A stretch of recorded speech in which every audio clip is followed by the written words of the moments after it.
point of view, when you should have chosen the ass whooping instead of the punishment. No need to whoop his ass, because it seemed like that first sentence tearing him up enough. That boy trying to dial 911 on that book. What happened after mama starts singing? I have to know. So these are just a few of the comments that I read in this video that had went viral on IG. Shout out to my dear sister friend, Sister Asia. She sent me this video because she knew that this was going to be something that I was going to have something to say about. I appreciate her sending me this video. Shout out to her. She's the founder and executive director of Jessica Cares, and she is the one who created the Authors Masterclass, in which I, along 9 other amazing women, became authors. So those comments, like I said, came from a video that went viral that was entitled Point of View, when you should have chosen the ass whooping instead of the punishment. The punishment being reading the book. In the short video, you hear the mama telling her son, he looks like he's probably maybe about 7 years old, maybe between 7 and 8.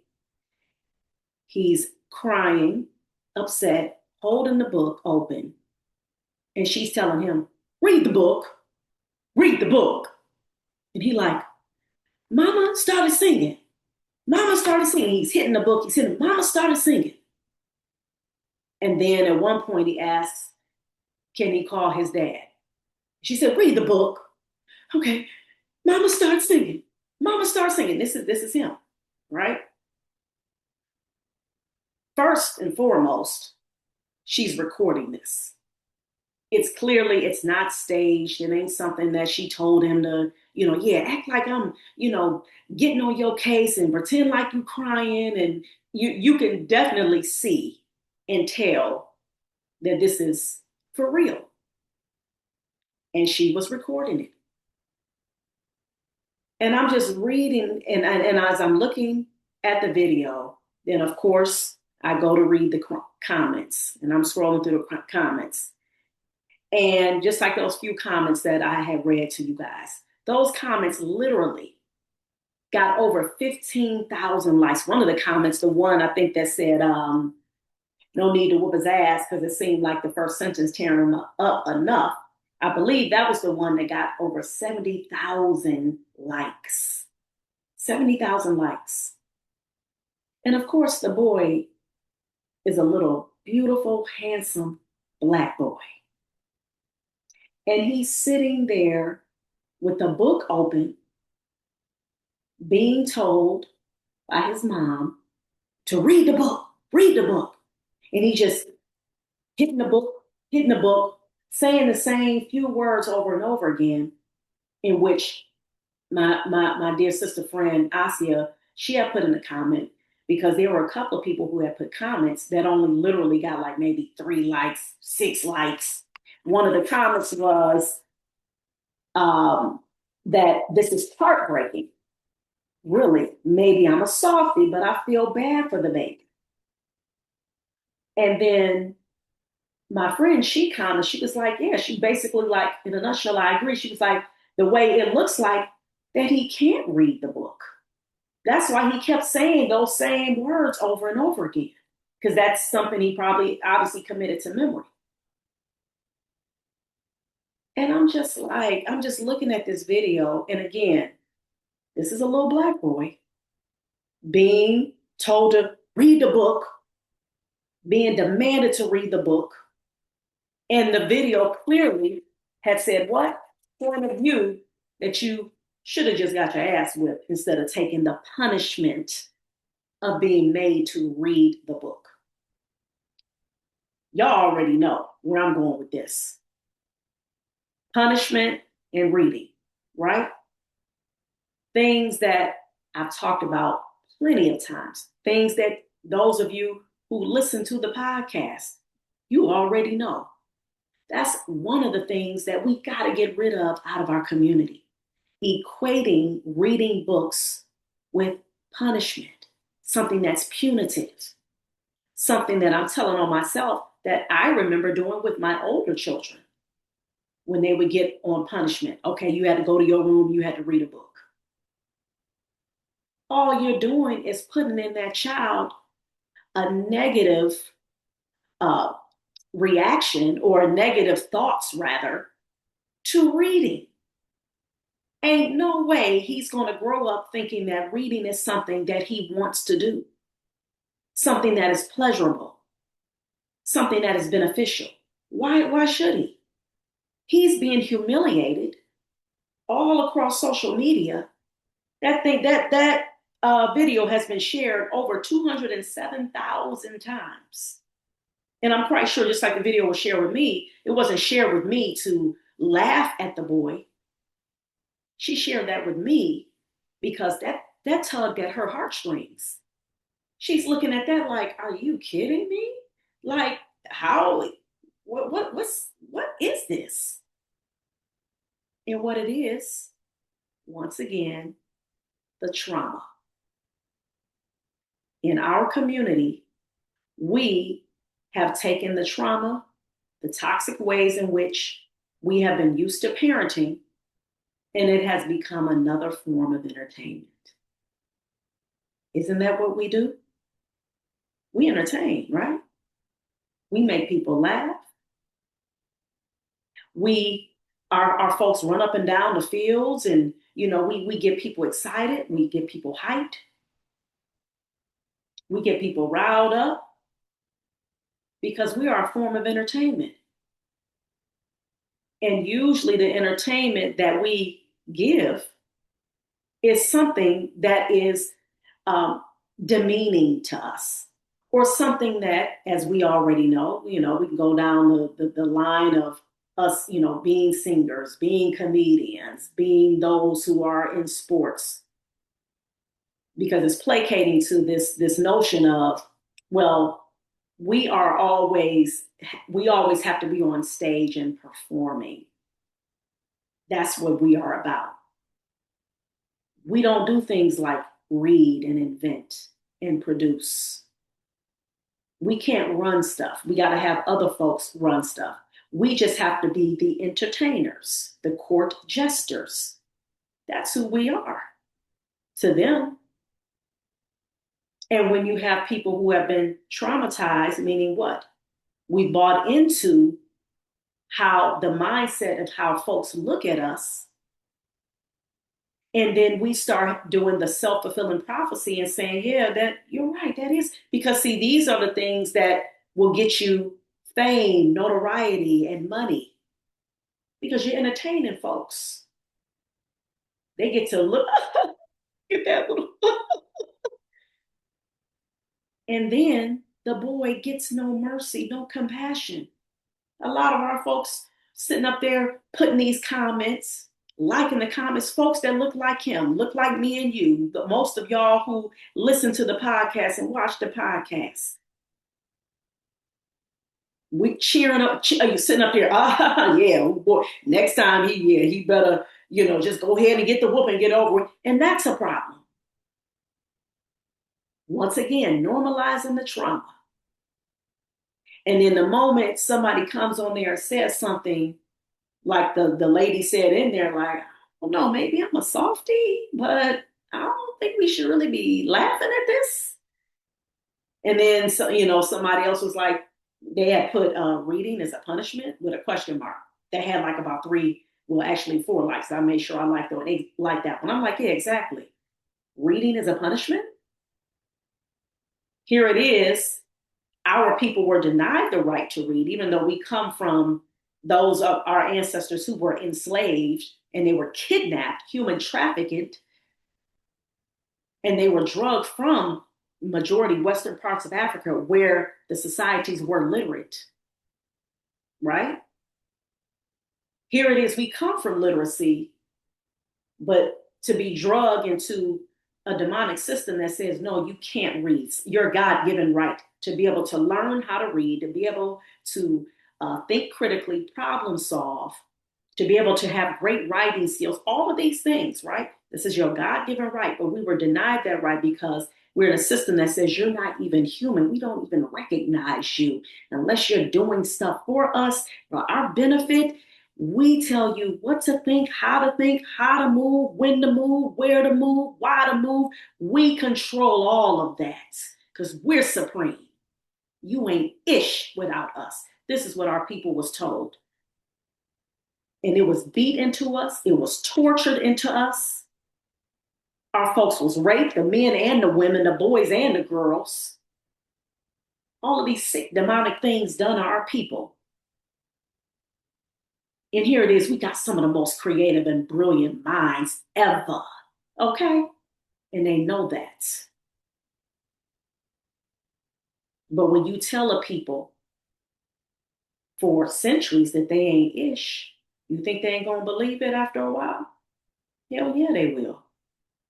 Oh yeah, they will. And this whole mindset again around how we're supposed to be raising our children. You better beat their ass. You better humiliate them. You better go off on them. You better condemn them. You better criticize them all the time. You better make them feel like they can't never do nothing right. Because that's how you're going to build a strong man or a strong woman. Because see, we don't want them full of themselves, right? We want them to be so docile and subservient that they're going to grow up and be a great person. We don't want them to be able to think for themselves. We got to teach them. We have to make sure they do everything we tell them to do. This is the mindset, this is the culture that we have developed in the Black community. And it has been normalized and touted as our culture. This is what we do. This is how our kids are obedient. This is how our kids, they don't make us look a fool when we out in the mall and trip out and say, Mommy, you're a bee. Shut up. I'm not doing that. Because that's the other opposite end of the spectrum, right? Either you want your child to, you look at them and they better always be scared and like the little boy in the video. Okay, mama say, he's sitting up here saying the same thing over and over again. And yeah, when you see that stuff, yes, I'm not gonna act like because I've been used to it and we've been used to it in our community. You initially like, man, that's crazy. But then when you start again dissecting the stuff and you start taking the chuckle out, like, man, that damn, man. And that's sick. Because just like I'm talking to you all, I'm talking to myself first. We have been desensitized to our trauma. We've normalized it. That's why comedians, they make jokes about it. That's one of their famous jokes, getting whoopings. Yeah, I remember, my mama, she had me go get in the bathtub, and the next thing you know, she come in like she Jason. With the they come in with the jokes, and then we all, push you to the white meat. We do all of that because when you have been traumatized to keep from going insane, you do what? You got to laugh, right? We got to make fun of this stuff. That's why I highly recommend reading the book Spare the Kids While Whooping Black Children Will Not Save America by Stacey Patton. And she breaks that down methodically. I'm talking about resources after resources. She's breaking that stuff down. Like, listen here. Do you all understand where the beatings come from? And how we sit up there and go off on our kids and condemn them? Do you understand that was not part of our culture? That was a part of the oppressor's culture that was doing that to our people. And do you understand those sick devils? They was doing that to their own damn children. The ways in which they looked at their own kids was sick. I'm talking about she got articles, she got all types of research, journals where she's done the research showing these folks, man, you talk about pedophilia. You talk about their kids having having venereal diseases, all types of genital warts, all types of stuff found on their genitals and around their mouths. Oh, get the book. I'm telling y'all, you will be like, what in the sick demonic world? Yeah, this is what they were doing to their own kids. But it wasn't until when they start, getting into the aspect of the enslavement, and they start forming this whole aspect of what we know today of, like I call, false notion of white supremacy, in which I get that from Professor James Small, by the way. That's not my words. When I heard him say that, I said that makes perfect sense, because ain't nothing supreme about being a devil. Remember that. Ain't nothing supreme about being a devil. But that right there, that's the ideology when they created that I'm better than you, I'm smarter than you, I look better than you, my skin, my hair, all of that. You don't want that nappy, uh, nappy hair. You don't want that coarse hair. You want a baby with good hair, don't you? You gotta have that wavy, curly hair, right? Ain't that right? Oh yeah, it's a reason for that. All of this goes back into what? That's called that false notion of white supremacy. That's called that enslavement process. That's called dehumanization. And it has trickled all the way up into 2025. We still dealing with it to today. And that's why you have this aspect of our folks, our children, not wanting to read. Still to this day, kids saying, I don't like reading. I hate reading. No, I don't want no books. I'm straight. And do you think that child or children who are being told, just read the book, just read the book, they're being told to do that, you think they're going to look at reading favorably? You think they're going to be thinking about curling up with a book? Or when somebody starts talking about, yeah, let's read this book together, you think they're not, that it's not going to be some kind of trigger that comes in them and they be like, try to think of something else to do? And just like it was clear that it looks like he really couldn't read the book. That's why he kept saying the same words. Mama was single, whatever he was saying. That's why he couldn't read. So she thought, okay, well, let me, since everybody, we in the age of let's post every damn thing. I'm gonna post this. I'm gonna record him being humiliated by me as mama. I'm gonna get y'all, I'm gonna put the little laughing emoji, you know what I'm saying? Point of view when you should have chosen the ass whooping instead of the punishment. And then you got folks, once again, not coming to the aid of the black boy. You know how many of our brothers are wounded to this day because they had those kinds of memories with their mothers and how they were disciplined by their mamas? Read that book. I keep telling you, Spare the Kids. She got a whole chapter talking about that. Mama was a black queen mama. But then them brothers, and they tell their story, especially those brothers who become comedians or they may become entertainers or rappers, and they, she talks about that in the chapter, how they'll have these verses in there that'll say, talk about, yeah, mama, she had to whoop my ass, she had to do this, but I know she's still a queen, but she went off on me, and mama yanked me up, and mama humiliated me, mama beat me upside the head, but I know mama, she was there for me, mama, and she was the one who fed me, mama, when daddy wasn't there, mama, but mama had to let me know she was in control because she whooped that ass. This is what we hear. This is what we hear. This is what we've been accustomed to hearing. This is what we've been accustomed to laughing at. Like I said, these are things that I had to learn myself and realize that ish is not funny. We always are entertainment in such a demeaning way to where when it comes to us having to get help, that's why we always got to prove our humanity in order to get help. We always got to prove, right? Just like how how we see, when one of our black brothers get killed by one of these demonic police officers. And then it has to be it has to be shown that, yeah, he graduated from high school and, he was this and he was that. We have to prove that he was worthy. His life was worthy because he was, a budding star on the football team. His life shouldn't have been taken. No, his life shouldn't have been taken because his life shouldn't have been taken because that was his God-given life to him to live his life, to not have to be harassed by some damn devils.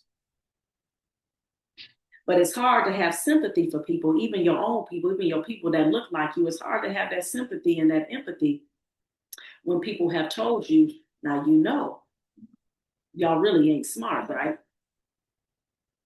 You know that you always got to be told what to do. You know that when it comes to Black people, see, the only thing they respond to is being yelled at, being berated, being in pain. That's how we got to deal with them now. We can't, you can't let up on them. You got to be hard on them. Where did that language come from? You gotta be hard on them in words. They tough.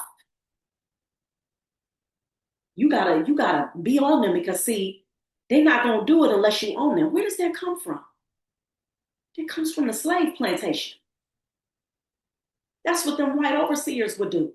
That's how they would operate with our people. Because what happens is when you take a people out of their own environment and you subjugate them and make them into your little slaves and minions like they're nothing, and they're completely dependent upon you, to where now they lose the capacity to think for themselves and do for themselves, then what happens when it comes to them having to make decisions on their own? They lost that capacity. Now they always got to, defer to what somebody white has said. They can't trust themselves.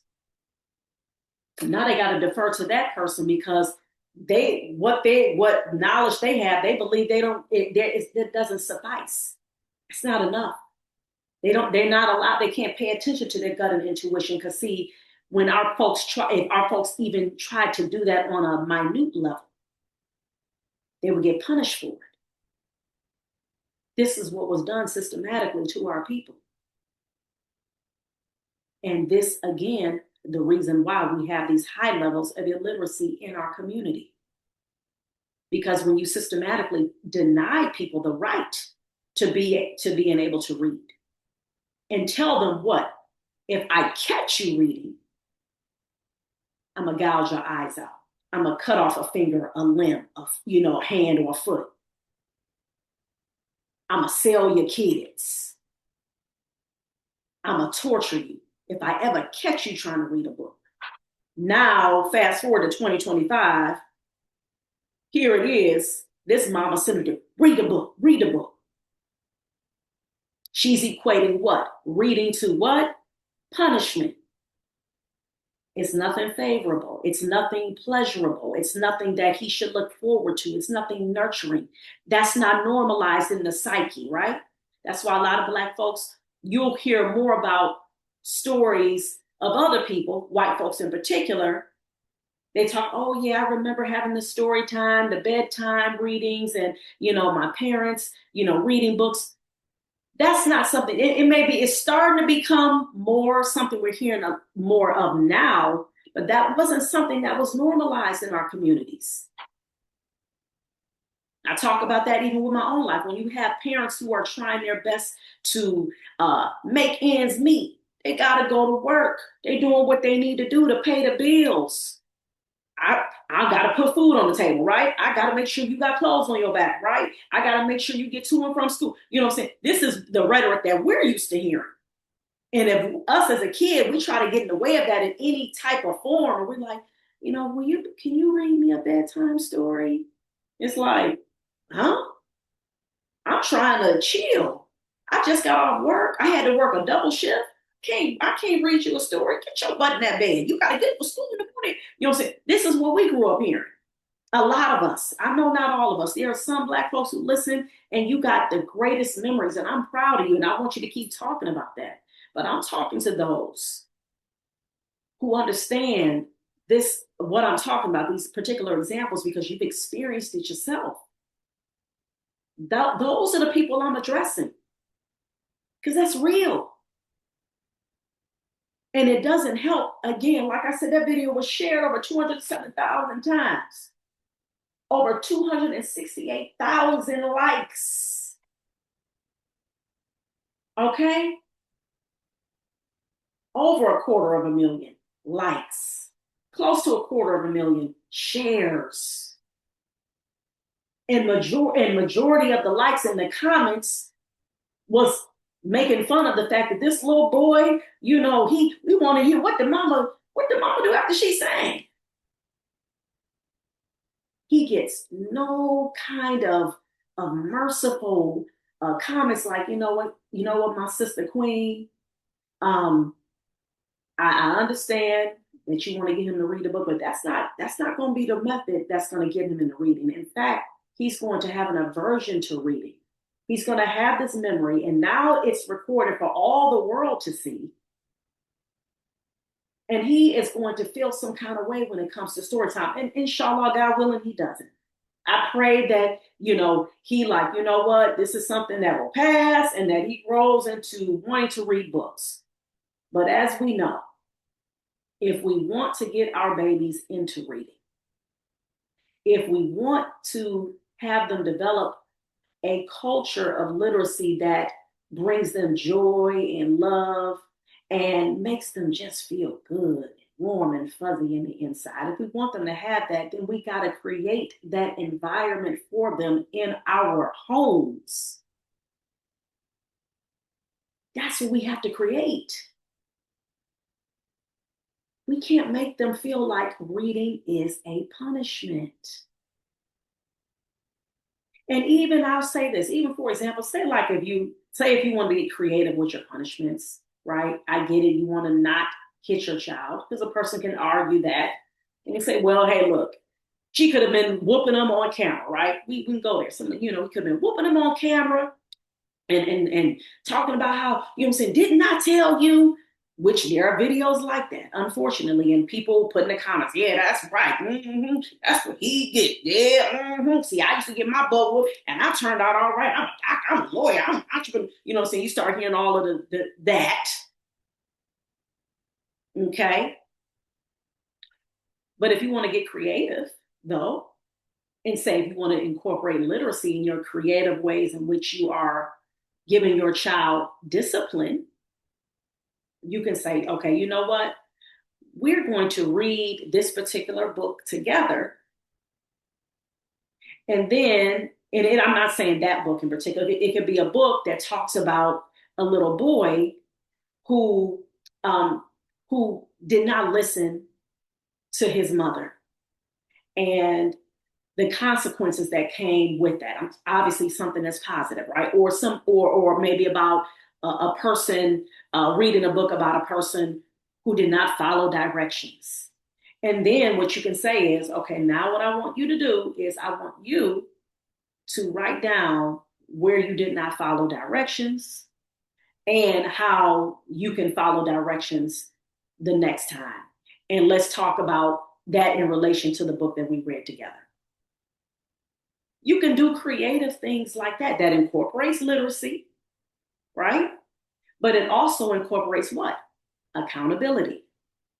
Now they are learning about, oh, okay, okay. And light bulb may not go off obviously when they're too young. They may still look at that like, oh man, okay. But it won't be no trauma related thing. It won't be no thing where they, read the book. I said read the book. Which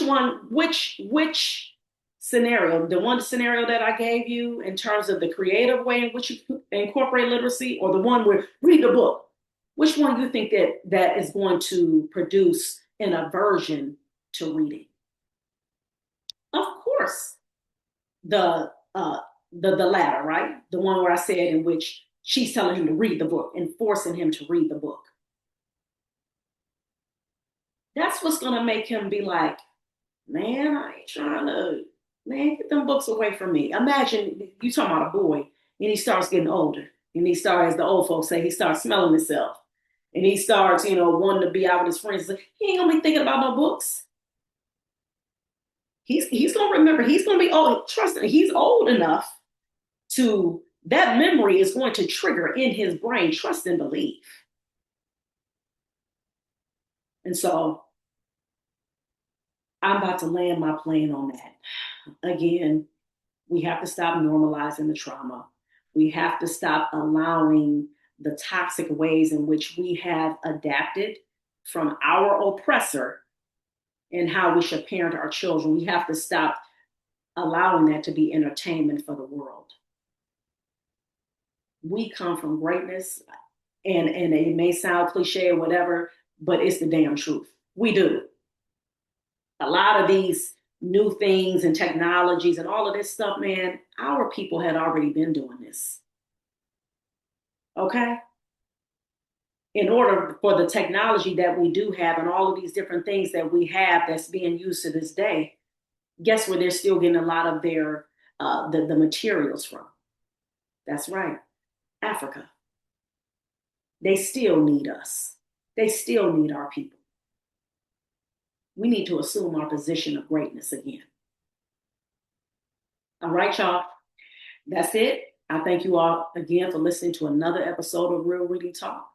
I've been your most gracious host, Ms. Sation, with Real Reading Talk, and discuss the real systemic issues at the very core, the very foundation, as to why we have these high levels of illiteracy in our Black community, and the ways in which we can combat these issues together. Thank you all again for listening, and remember, please keep reading for at least 30 minutes a day. And remember, reading is freedom. Peace. All right, y'all. So again, housekeeping, just to remind you all, if you are looking for a pre-K through fourth grade reading tutor or someone to support your baby in helping them to learn how to read, please reach out to me by going to abclearntutoring.com and click on that free reading assessment today.